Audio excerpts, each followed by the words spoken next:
A gente queria aqui, em nome do Flamengo, deixar clara a nossa indignação com o que aconteceu ontem no jogo, em termos da arbitragem e outras situações.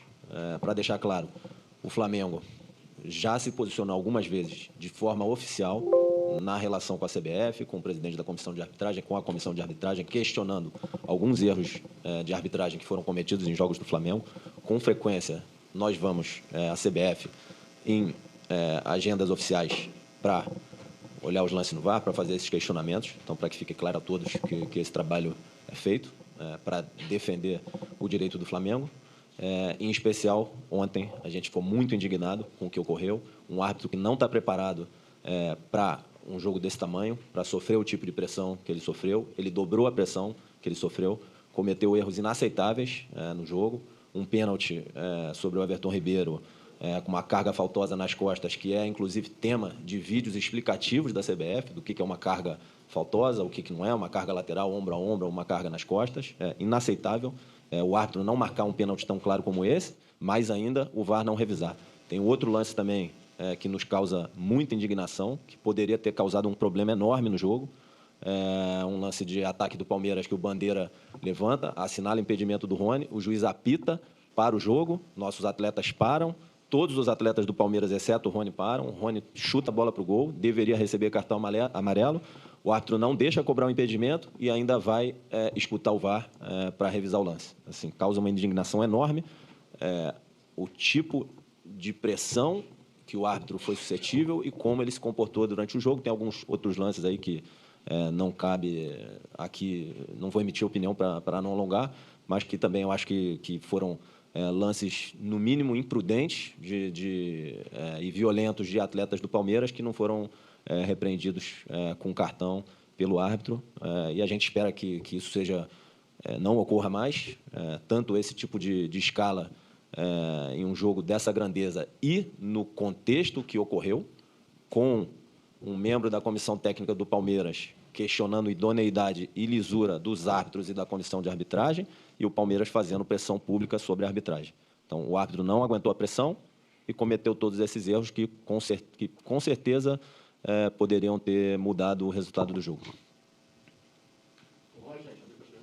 Perguntas? Boa tarde, Braz. Boa tarde, Spindel, canal Rafa Melo. Braz, eu queria te perguntar se teve alguma atualização na situação do Claudinho, se essa lesão sofrida no amistoso, acho que ontem, contra o Fenerbahçe, se preocupa o Flamengo, de certa forma.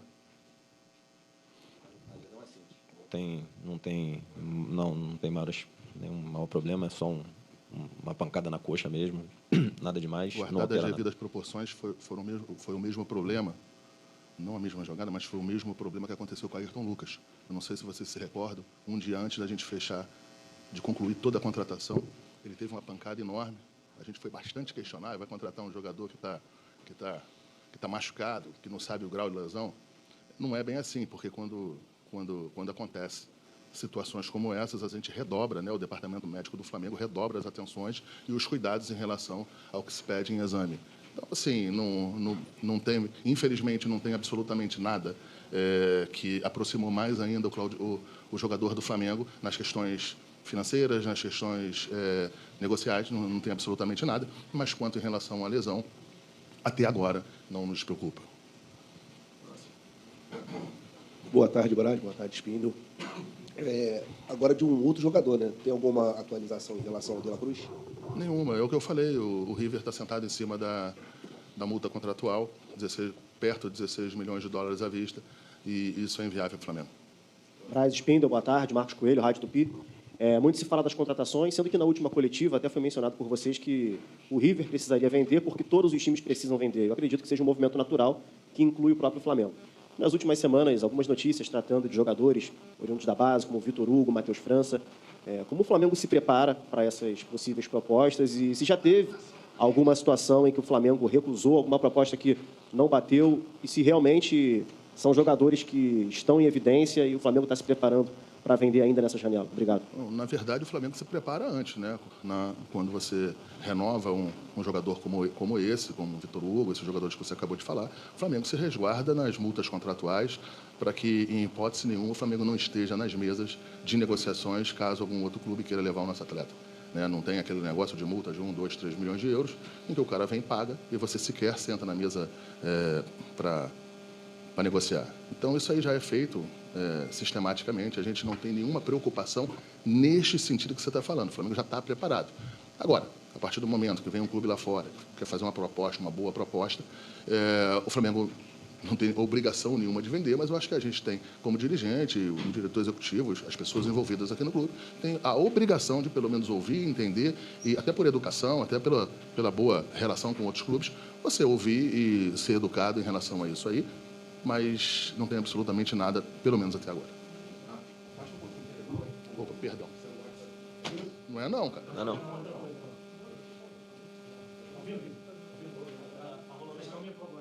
Mas não é não, tá assim. Parou não. O telefone fica sempre aqui. Está conferindo aqui o som, né, dos microfones. Boa tarde, Braz. Foto do Spindle, tudo Boa tarde, ok agora. Boa tarde, Spindle. Vocês ainda não falaram sobre esse assunto, um assunto da semana passada, que é o Diniz na seleção. Queria ouvir a sua opinião. Muitos torcedores do Flamengo ficam meio preocupados se ele pode prejudicar o Flamengo em alguma data FIFA e tudo mais, e queria ouvir a opinião de vocês e do Spindle também, se puder comentar. Pergunta boa, eu estava com medo dela. Assim, eu acho que nos anos 80, 90, tiveram situações em que o técnico da seleção era do clube, né? Eu não me lembro. Assim, você vê assim, o Tele com São Paulo, eu acho. Depois, não me lembro mais. Mas, enfim, você tinha essa característica em alguns lugares do mundo nos anos 80, 90. Assim, eu vejo como a situação mais difícil é a própria do Fernando Diniz, é a própria do jogador. Eu acho que ele pode ter algum desconforto em algumas convocações. É evidente que numa convocação em que a gente entenda que vai atrapalhar o Flamengo, aqui a gente não vai elevar o tom em relação a isso, apenas a gente vai reclamar da mesma maneira que a gente sempre reclamou, a gente só vai ser coerente. Não é porque é o Fernando Diniz, que é um bom técnico, um técnico que eu gosto pessoalmente, eu tenho uma boa relação, não próxima, mas cordial com ele, só que eu acho que, pelo que se tornou o futebol, da maneira com que se está as mídias alternativas, essa grande situação de comunicação que você não consegue controlar, eu acho que é um caminho que a gente aqui no Flamengo, pelo menos, a gente não gostaria de ter. Eu não gostaria de ter o Sampaoli treinando o Flamengo e a seleção chilena, ou a seleção argentina. Boa tarde, Brian. Boa tarde, Bruno. Mas esse problema não é meu. Perdão, Fred, perdão. Mas, assim, eu acho que esse problema não é meu. Isso aí é uma posição minha do Flamengo. Eu acho que o Mário é um presidente qualificado, é um presidente que tem experiência, as pessoas envolvidas lá, o Paulo Angione, todas as pessoas envolvidas lá são pessoas experientes no Fluminense. E se eles entenderam que isso não poderia trazer problema para o Fluminense, eu acho que tem que se levar em conta a avaliação deles, entendeu? Então, é isso. Boa tarde, Brian. Boa tarde, Bruno. Perguntar para vocês em relação ao Vidal. Semana passada, outros colegas perguntaram sobre o Inter Miami. A gente escuta também história de clube da Arábia Saudita, com todo esse crescimento da Liga Saudita. Eu queria saber se houve alguma aproximação ou proposta nesses últimos dias, se vocês já conversam, porque também já escutou uma possibilidade dele sair, porque tem tido poucas oportunidades. Chega agora um jogador super qualificado, que é o Alan, para brigar ali pela posição de volante. Eu não tinha errado nenhuma vez. Pô, eu estava treinado. Chega o Alan para brigar por essa posição. Se essa possível saída nessa janela do Vidal tem sido discutida, se tem proposta, obrigado. Alan. Fred, oficialmente não chegou nada no Flamengo, oficialmente. Agora, o Vidal é um jogador que, por onde passou, historicamente foi campeão em mais de 8 campeonatos ou 10 campeonatos nacionais na história dele. Enfim, deve estar com algum desconforto. Então, a gente é um jogador que deu certo aqui, né? Um jogador campeão da Libertadores, campeão da Copa do Brasil, ajuda a gente bastante. Vamos analisar, vamos ver com calma aí. Está em começo de janela, está em começo de situações. A gente, às vezes, jogadores que tinham poucas oportunidades, numa sequência, tem um pouco maior de oportunidade. Então, acho que vamos dar tempo ao tempo. e vamos ver o que vai acontecer. Oficialmente não tem nenhuma proposta para o Flamengo. Boa tarde, Marcos. Boa tarde, Bruno. Gabriel Orfa, canal Paparazzo Rubro Negro. O Flamengo tem um duelo importante agora nessa quarta-feira contra o Atlético Paranaense pela Copa do Brasil, e o árbitro escolhido para o jogo é o Braulio da Silva Machado, que se envolveu em algumas polêmicas nos últimos anos, muito em relação ao Flamengo também, com jogos do Flamengo. Eu queria saber se preocupa vocês, depois de tudo que vocês viram aí no jogo contra o Palmeiras, de um possível gol no jogo de ida da Copa do Brasil, o gol do Atlético Paranaense, uma possível falta do Vitor Roque no Pulgar. Se preocupa vocês aí ter um árbitro desses que foi envolvido em polêmica nos últimos anos? E se vocês puderem também dar mais atualizações sobre o caso do Bruno Henrique, se o Tanuri já deu algum sinal de volta dele, algum prazo para o retorno do atacante. Obrigado. Sim.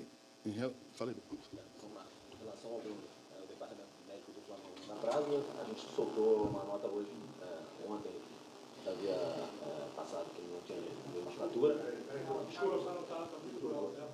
Peraí. Desliga os microfones aí, fica só com um. Então, mais uma vez, retornando aqui, em relação ao Bruno. Ontem já tinha sido afastada a possibilidade de fratura, e hoje o clube soltou uma nota explicando o caso dele, ele iniciou o tratamento, enfim, está entregue ao departamento médico e agora qualquer questão mais grave foi afastada. Acho que essa que é a boa notícia. Prazo o clube normalmente não dá. Em relação ao primeiro jogo do Atlético Paranaense na Copa do Brasil, a gente entende que teve carga faltosa pelas costas no Eric, entende que o gol ou deveria ter sido marcado falta no campo ou anulado pelo VAR. Esse é o entendimento do Flamengo.